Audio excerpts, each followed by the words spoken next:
On raising the minimum wage and the impact on our economy and jobs. David Stockman is here, former director of the Office of Management and Budget under President Ronald Reagan. David, always good to see you. Good morning.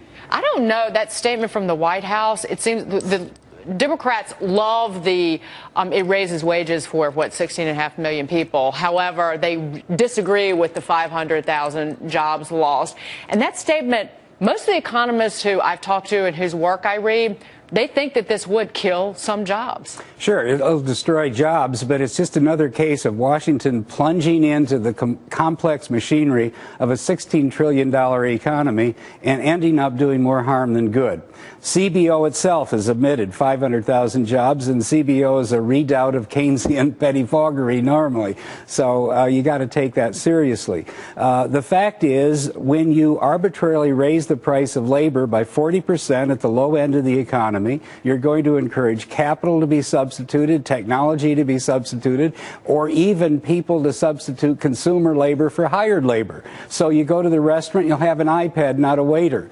You go to the grocery store, you'll have a self-scan, not a clerk. You go to a hotel, and there'll be an iRobot cleaning your room, not a maid. So the point is, why do we want to do that? Second, the benefits are very arbitrary. CBO shows that, yes, of the so-called wage increase, $6 billion will go to people at the poverty level or below. $10 billion will go to those at 3 times the poverty level, right, $75,000 a year, because they're secondary or tertiary earners. There is a better way to do this. What is it? It's called the Earned Income Tax Credit. Okay. Stay out of the market. Don't disrupt the delicate machinery of wage and price setting and substitution of economic inputs and so forth. Look at what someone can earn as priced in the marketplace. If it's $15,000, then with a family of 4, that's the minimum wage, they get today $5,000 a year in earned income tax credits, supplementing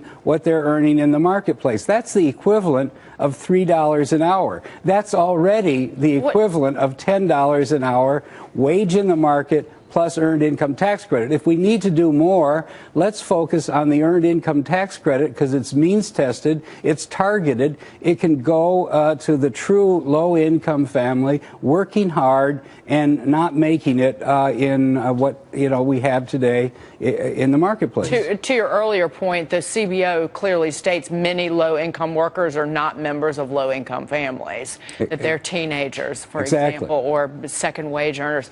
But I wanted you to address, though, because you have almost 20 states have higher minimum wages than the federal minimum wage at this point. So do you think that the states should set their own minimum wages, there should be, where do you fall with that? Yes, well, I mean, the minimum wage has been a bad idea for decades, in fact, since its inception in 1938. We shouldn't be trying to determine what the minimum wage in the marketplace is. Let that be worked out between people who want to sell their labor and businesses who want to buy it. They're not going to get rid of it, though. There's going to be a minimum wage. Well, you can get rid of it by simply resisting the increase, because we haven't had an increase since 1991. In real terms, the minimum wage has fallen. Therefore, it's less of an impediment, less of a blockage to the marketplace and to low entry-level job creation, and we should leave well enough alone. There's not some argument where people say, oh, you can't live, this is what always comes up, you can't live on it, and at least maybe if it's not $10.10, it's 8 something at least, not $7.25. This is the point I was trying to make. I agree with that. And so what I would like to do is tax the two of you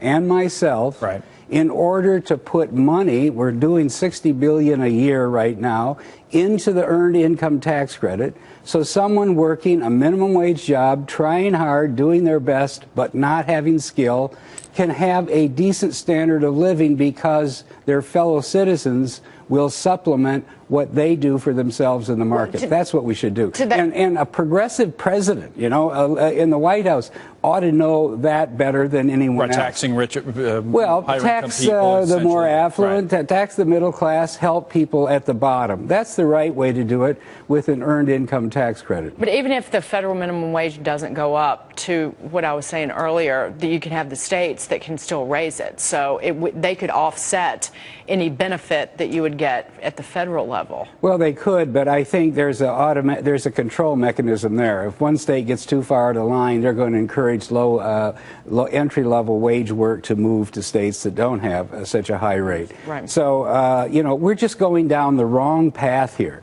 This is just another, you know, Washington scam that tries to convince the low-wage worker that the government is helping him when actually it's probably going to jeopardize his job.